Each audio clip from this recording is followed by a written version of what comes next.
दोस्तों, सामान्य अध्ययन वस्तुनिष्ठ प्रश्न संग्रह में आज की वीडियो में हम सॉल्व करेंगे एनसीईआरटी आधारित भारतीय अर्थव्यवस्था के भाग 5, जिसमें आज की वीडियो में हम कृषि एवं संबद्ध क्षेत्रों से संबंधित महत्वपूर्ण प्रश्नों को कवर करेंगे। शुरू करते हैं आज का वीडियो भारतीय अर्थव्यवस्था के महत्वपूर्ण प्रश्नों का भाग 5। दोस्तों, आज का जो अभ्यास सेट हम सॉल्व करने जा रहे हैं, इसका पहला प्रश्न देखते हैं। प्रश्न है कि भारत में कौन सा कृषि वित्त का स्रोत है, आपको बताना है। ऑप्शन है आपके सहकारी समितियां, व्यापारिक बैंक, क्षेत्रीय ग्रामीण बैंक या उपर्युक्त सभी। तो कृषि वित्त या एग्रीकल्चरल फाइनेंस का जो स्रोत है दोस्तों, इसमें देखिए सभी हैं, चाहे सहकारी समितियां हो, व्यापारिक बैंक हो और क्षेत्रीय ग्रामीण बैंक हो, ये सभी कृषि वित्त के संस्थागत स्रोत हैं। देखिए व्याख्या में जब हम देखेंगे तो दो प्रकार के स्रोत हैं। एक तो संस्थागत स्रोत जिसमें सहकारी समितियां, पीएसीएस, पीसीआरडीबी, क्षेत्रीय ग्रामीण बैंक जैसे आरआरबी, इसके अलावा अनुसूचित व्यापारिक बैंक और नाबार्ड आदि शामिल हैं। जबकि कृषि वित्त के गैर संस्थागत स्रोतों में दोस्तों महाजन और साहूकार, संबंधी और रिश्तेदार, व्यापारी और जमींदार तथा आढ़तिये आदि शामिल हैं। अगला प्रश्न है दोस्तों, नाफेड किससे संबंधित है? NAFED, नाफेड का संबंध किससे है? ऑप्शन है पशुपालन, ईंधन की बचत, कृषि विपणन या जनजातियों के विकास से। तो सही उत्तर है कृषि विपणन से। दोस्तों, नाफेड का फुल फॉर्म होता है national agricultural cooperative marketing federation of India, यानी राष्ट्रीय कृषि सहकारी विपणन संघ। ये अखिल भारतीय स्तर पर कृषि विपणन से संबंधित नाफेड की स्थापना 2 अक्टूबर 1958 को की गई थी। और नाफेड का प्रमुख उद्देश्य कृषि और वनोपज का विपणन, संसाधन भंडारण करना और कृषि उपकरणों, यंत्रों आदि का वितरण करना है तथा कृषि कार्य के लिए कृषकों को तकनीकी सहायता प्रदान करना है। तो याद रखिएगा, नाफेड का संबंध कृषि विपणन से है। अगला प्रश्न है दोस्तों, हैंडबुक ऑफ एग्रीकल्चर का प्रकाशन किसके द्वारा किया जाता है? तो सही उत्तर है भारतीय कृषि अनुसंधान परिषद, जिसको ICAR कहा जाता है। ICAR यानी भारतीय कृषि अनुसंधान परिषद। दोस्तों, हैंडबुक ऑफ एग्रीकल्चर ICAR द्वारा प्रकाशित किया जाता है और इस पुस्तक को भारतीय कृषि का विश्वकोश यानी एनसाइक्लोपीडिया कहा जाता है। इसमें भारतीय कृषि के परिवर्तनशील परिदृश्य को व्यक्त किया जाता है। और दोस्तों, हैंडबुक ऑफ एग्रीकल्चर का प्रकाशन जो है पहली बार 1961 में किया गया था, याद रखिएगा। अगला प्रश्न है दोस्तों, 8वीं पंचवर्षीय योजना के अंतर्गत योजना आयोग ने भारत को कितने कृषि जलवायु प्रदेशों में विभक्त किया था? Agro climatic zone. दोस्तों देखिए, 8वीं पंचवर्षीय योजना के अंतर्गत योजना आयोग ने भारत को कितने कृषि जलवायु प्रदेशों में विभक्त किया है, आपका प्रश्न है। ऑप्शन है आपके 10, 15, 20 और 25। तो सही उत्तर है ऑप्शन बी 15। दोस्तों, 8वीं पंचवर्षीय योजना में योजना आयोग द्वारा 1989 में भारत को 15 कृषि जलवायु प्रदेशों में विभाजित किया गया था। और इन कृषि जलवायु प्रदेशों के निर्धारण में उस क्षेत्र विशेष के भौतिक गुणों और सामाजिक आर्थिक विशेषताओं को आधार बनाया जाता है। तो याद रखिएगा, योजना आयोग द्वारा भारत को कुल 15 एग्रो क्लाइमेटिक जोन में विभाजित किया गया है। अगला प्रश्न है दोस्तों, निर्यात के लिए आम की लोकप्रिय प्रजाति कौन सी है? ऑप्शन है दशहरी, लंगड़ा, अल्फांसो या आम्रपाली। तो सही उत्तर है ऑप्शन सी अल्फांसो। दोस्तों, निर्यात यानी एक्सपोर्ट के लिए भारत की लोकप्रिय आम की प्रजाति अल्फांसो है। भारत में इसका प्रमुख उत्पादक राज्य महाराष्ट्र है और इसका नाम अल्फांसो पुर्तगाली गवर्नर अल्फांसो द अल्बुकर्क के सम्मान में रखा गया था। और भारत विश्व के आम के उत्पादन में प्रथम स्थान रखता है, जो कि कुल वैश्विक उत्पादन का लगभग 40% है। अगला प्रश्न है दोस्तों, दीर्घकालीन कृषि ऋण प्रदान किया जाता है किसके द्वारा? प्राथमिक सहकारी सोसाइटी द्वारा, जिला सहकारी बैंक द्वारा, भूमि विकास बैंक द्वारा या फिर राज्य सहकारी बैंक द्वारा। तो सही उत्तर है भूमि विकास बैंक, जिसको लैंड डेवलपमेंट बैंक कहा जाता है। इसके द्वारा दीर्घकालीन कृषि ऋण ग्रामीण शाखा की आवश्यकताओं को पूरा करने के लिए दिया जाता है। और दोस्तों, भूमि विकास बैंक की स्थापना 1920 में की गई थी। और भूमि विकास बैंकों को पूंजी, अंश पूंजी जमा और ऋण पत्रों के निर्गमन आदि से पूंजी प्राप्त होती है। और इनका मुख्य उद्देश्य दोस्तों भूमि विकास बैंकों का भूमि का विकास, कृषि सुधार और कृषि उत्पादकता से वृद्धि को प्रोत्साहित करना है। अगला प्रश्न है, निम्नलिखित में से किस प्रदेश में सोयाबीन की कृषि के अंतर्गत सर्वाधिक क्षेत्र आता है? ऑप्शन है आपके उत्तर प्रदेश, बिहार, मध्य प्रदेश या फिर महाराष्ट्र। तो सही उत्तर है ऑप्शन सी मध्य प्रदेश। दोस्तों, सोयाबीन प्रचुर प्रोटीन युक्त तिलहन फसल है और वर्ष 2015-16 में सोयाबीन की कृषि के अंतर्गत सर्वाधिक क्षेत्र मध्य प्रदेश में, दूसरा स्थान महाराष्ट्र में और तीसरा स्थान राजस्थान का है। और दोस्तों सोयाबीन के उत्पादन में भारत का विश्व में चौथा स्थान है, याद रखिएगा। तो कुल जो है सोयाबीन की कृषि के अंतर्गत सर्वाधिक क्षेत्रफल एमपी यानी मध्य प्रदेश में आता है। अगला प्रश्न है दोस्तों, हरित क्रांति या ग्रीन रिवॉल्यूशन से भारत के कौन से राज्य सर्वाधिक लाभान्वित हुए हैं? तो इसमें देखिए पंजाब, हरियाणा और पश्चिमी उत्तर प्रदेश ये भारत में हरित क्रांति से जो है सर्वाधिक लाभान्वित होने वाले राज्य हैं। दोस्तों भारत में हरित क्रांति की शुरुआत 1966 में खरीफ फसल से हुआ था और भारत में इस क्रांति के प्रवर्तक प्रसिद्ध कृषि वैज्ञानिक एम.एस. स्वामीनाथन है। इनका सर्वाधिक सकारात्मक प्रभाव पंजाब, हरियाणा, पश्चिमी उत्तर प्रदेश, आंध्र प्रदेश, महाराष्ट्र और तमिलनाडु के कुछ जिलों पर पड़ा था। और हरित क्रांति का सर्वाधिक जो वृद्धि हुआ था हरित क्रांति से, वो गेहूं के उत्पादन में हुआ था। अगला प्रश्न है दोस्तों, निम्नलिखित में से कौन सी कृषि प्रक्रिया पर्यावरण संरक्षण में सहायक है? ऑप्शन है अधिक उपज देने वाली किस्मों की खेती, कांच गृह में पौधे उगाना, स्थानांतरित कृषि या जैविक कृषि। तो सही उत्तर है दोस्तों जैविक कृषि, जिसको ऑर्गेनिक फार्मिंग भी कहा जाता है।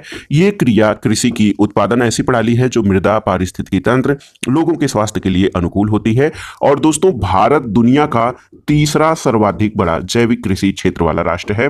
भारत में सिक्किम जो है भारत और संपूर्ण दक्षिण एशिया का प्रथमतः पूर्ण जैविक कृषि वाला राज्य बना था। तो देखिए जैविक कृषि या ऑर्गेनिक फार्मिंग दोस्तों कृषि की ऐसी प्रक्रिया है जो पर्यावरण संरक्षण, पारिस्थितिकी तंत्र और लोगों के स्वास्थ्य के लिए अनुकूल होती है और ये पर्यावरण संरक्षण में भी सहायक है। अगला प्रश्न है, भारत में सर्वप्रथम फसल बीमा योजना का प्रारंभ कब हुआ था? ऑप्शन है 1945, 1980, 1985 या 1988 में। तो सही उत्तर है 1985। दोस्तों भारत में सर्वप्रथम फसल बीमा योजना गुजरात में सन 1972 में प्रारंभ की गई और इसे 1 अप्रैल 1985 से नियमित और व्यापक स्तर पर अपनाया गया, जिसको व्यापक फसल बीमा योजना यानी CCIS के नाम से जाना जाता है। वर्तमान में इसका स्थान प्रधानमंत्री फसल बीमा योजना PMFBY वर्ष 2016 ने ले लिया है। और दोस्तों ये बहुत ही महत्वपूर्ण है, भारत में फसल बीमा योजना जिसका नाम प्रधानमंत्री फसल बीमा योजना हो गया है, ये सबसे पहले 1985 में शुरू की गई थी। अगला प्रश्न है दोस्तों, सार्वजनिक वितरण प्रणाली से वितरित अनाज पर मूल्य बढ़ाने का उद्देश्य क्या है? ऑप्शन है किसानों को आकर्षक कीमतें मिले, अनाज के उपयोग को नियंत्रित किया जा सके, इस योजना में निहित सब्सिडी का भार कम हो और इस योजना से लाभ कमाना। तो सही उत्तर है सार्वजनिक वितरण प्रणाली, जिसको PDS कहा जाता है, पब्लिक डिस्ट्रीब्यूशन सिस्टम। इस योजना में जो वितरित अनाज है उसका मूल्य बढ़ाने का उद्देश्य ये है कि जो इसमें सब्सिडी है उसका भार कम हो सके। दोस्तों सार्वजनिक वितरण प्रणाली के माध्यम से सरकार गरीब परिवारों को उचित मूल्य पर खाद्यान्न उपलब्ध कराती है और यदि सरकार PDS से वितरित अनाजों की कीमतों में वृद्धि करती है तो इसका प्रत्यक्ष प्रभाव यह होगा कि PDS पर दी जाने वाली जो सब्सिडी या सहायकी है उसका भार सरकार पर कम होगा। और PDS का प्रारंभ देखिए बहुत पहले 1940 में किया गया था और इसका विस्तार 1970-80 के दशक में किया गया था। अगला प्रश्न है दोस्तों, राष्ट्रीय बागवानी मिशन का उद्देश्य नहीं है। मैं बार बार कहता हूं कि जिस प्रश्न में नहीं होता है उस प्रश्न को बहुत ध्यान से सुनिएगा, क्योंकि इसमें 3 ऑप्शन सही होते हैं, एक गलत होता है और आप क्या करते हैं सही में से किसी एक को मार देते हैं, नहीं जब नहीं पढ़ते हैं आप तब, और उसके बाद जब आप मिलान करते हैं प्रश्नों का तो वो प्रश्न गलत हो जाता है। तो राष्ट्रीय बागवानी मिशन का उद्देश्य नहीं है। देखिए बागवानी क्षेत्र की समग्र वृद्धि करना ये है, किसानों की आय में वृद्धि करना ये भी है, सशस्त्र प्रबंध यानी पोस्ट हार्वेस्ट मैनेजमेंट करना ये भी है और मानव संसाधन विकास करना ये नहीं है। दोस्तों 2005-06 में सबसे पहले राष्ट्रीय बागवानी मिशन एक केंद्र प्रायोजित योजना के रूप में शुरू किया गया था और इसके उद्देश्य में देखिए बागवानी क्षेत्र की वृद्धि, किसानों की आय में वृद्धि और पोस्ट हार्वेस्ट मैनेजमेंट करना है और राष्ट्रीय बागवानी मिशन में मानव संसाधन विकास शामिल नहीं है।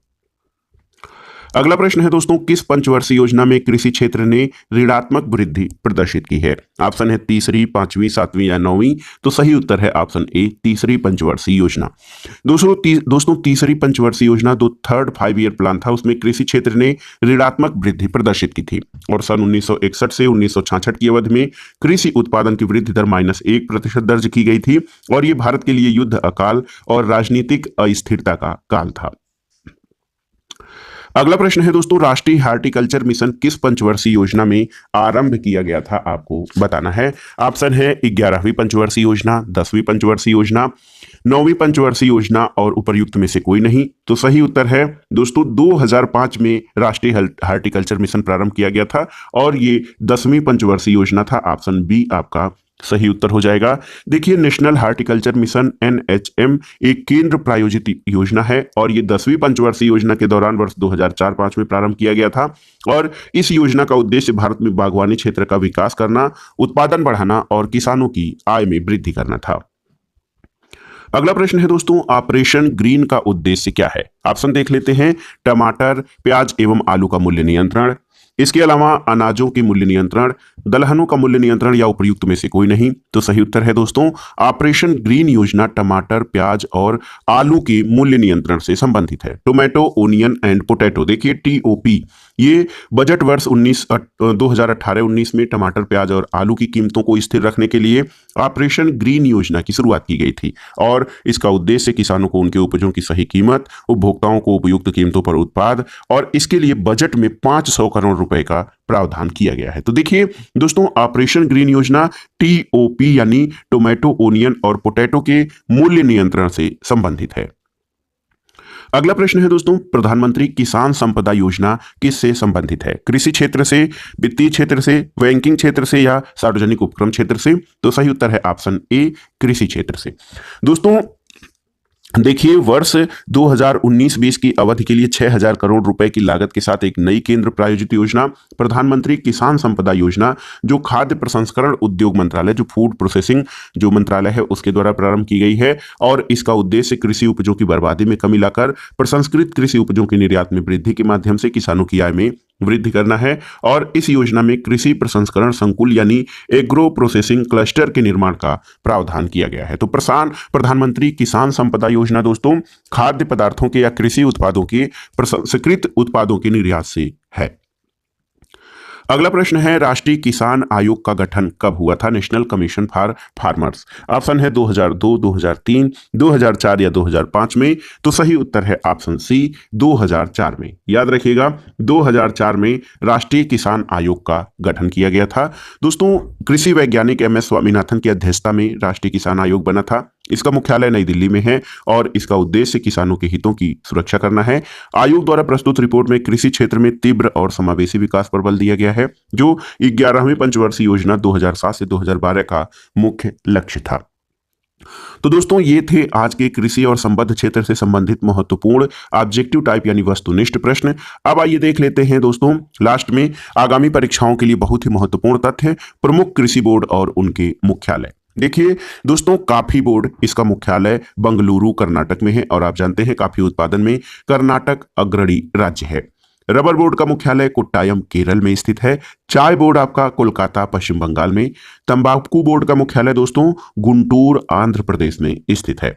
मसाला बोर्ड कोच्चि केरल में है और राष्ट्रीय मांस एवं पोल्ट्री बोर्ड ये नई दिल्ली में स्थित है। इसके अलावा दोस्तों भारतीय अंगूर प्रसंस्करण बोर्ड ये पुणे महाराष्ट्र में स्थित है और राष्ट्रीय मांस एवं कुक्कुट प्रसंस्करण केंद्र नई दिल्ली में स्थित है। तो एक बार फिर से दोहरा लेते हैं, कॉफी बोर्ड बंगलुरु में, रबर बोर्ड कोट्टायम केरल में, चाय बोर्ड कोलकाता में, तंबाकू बोर्ड गुंटूर आंध्र प्रदेश में, मसाला बोर्ड कोच्चि में, राष्ट्रीय मांस एवं पोल्ट्री बोर्ड नई दिल्ली में, भारतीय अंगूर प्रसंस्करण बोर्ड पुणे में और राष्ट्रीय मांस एवं कुक्कुट प्रसंस्करण केंद्र ये नई दिल्ली में स्थित है। अब इसके बाद आइए देखते हैं प्रमुख कृषि संस्थान और उनकी अवस्थिति। देखिए, राष्ट्रीय मत्स्य विकास बोर्ड ये हैदराबाद में स्थित है। राष्ट्रीय चावल शोध संस्थान कटक में है। भारतीय डेयरी निगम एवं राष्ट्रीय डेयरी विकास बोर्ड ये आनंद गुजरात में है। राष्ट्रीय डेयरी अनुसंधान संस्थान ये आप जानते हैं करनाल में स्थित है। भारतीय गन्ना प्रजनन संस्थान कोयंबटूर में है। केंद्रीय कॉफी अनुसंधान संस्थान कुर्ग कर्नाटक में है। कॉफी अनुसंधान केंद्र दोस्तों ये चिकमंगलूर में है। जूट कृषि अनुसंधान संस्थान बैरकपुर में स्थित है। केंद्रीय उर्वरक गुणवत्ता नियंत्रण और प्रशिक्षण संस्थान फरीदाबाद में। एक देखिए, टिड्डी चेतावनी केंद्र, पाकिस्तानी क्षेत्र से टिड्डियों का आक्रमण होता है, तो इसके लिए टिड्डी चेतावनी केंद्र जोधपुर राजस्थान में बनाया गया है। कृषि विपणन एवं निरीक्षण निदेशालय फरीदाबाद में स्थित है। राष्ट्रीय पौध संरक्षण एवं प्रशिक्षण संस्थान ये आपका हैदराबाद में है। चौधरी चरण सिंह राष्ट्रीय कृषि विपणन संस्थान जयपुर में है।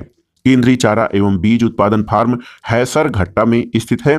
और देखिए, विवेकानंद पर्वतीय कृषि अनुसंधानशाला दोस्तों ये आपका विवेकानंद पर्वतीय कृषि अनुसंधानशाला अल्मोड़ा उत्तराखंड में स्थित है। केंद्रीय कृषि अनुसंधान संस्थान पोर्ट ब्लेयर में है। और देखिए एक संस्थान है लघु किसान कृषि व्यापार संघ, इसका मुख्यालय नई दिल्ली में है। यूपी स्पेशल के लिए एक महत्वपूर्ण प्रश्न है, राष्ट्रीय जैव उर्वरक विकास केंद्र यानी बायो फर्टिलाइजर डेवलपमेंट सेंटर, जो national bio fertiliser development centre, ये गाजियाबाद उत्तर प्रदेश में है। और देखिए डिजीज इन्वेस्टिगेशन लेबोरेटरी, ये आपका पुणे में है। पशुओं के स्वास्थ्य से संबंधित पशु स्वास्थ्य एवं पशु चिकित्सा जैविकी संस्थान कोलकाता में है। और पशु चिकित्सा और जीव विज्ञान संस्थान आपका बंगलुरु में है। पशु स्वास्थ्य संस्थान जालंधर में है। और पशु चिकित्सा जैविकी गुवाहाटी में स्थित है।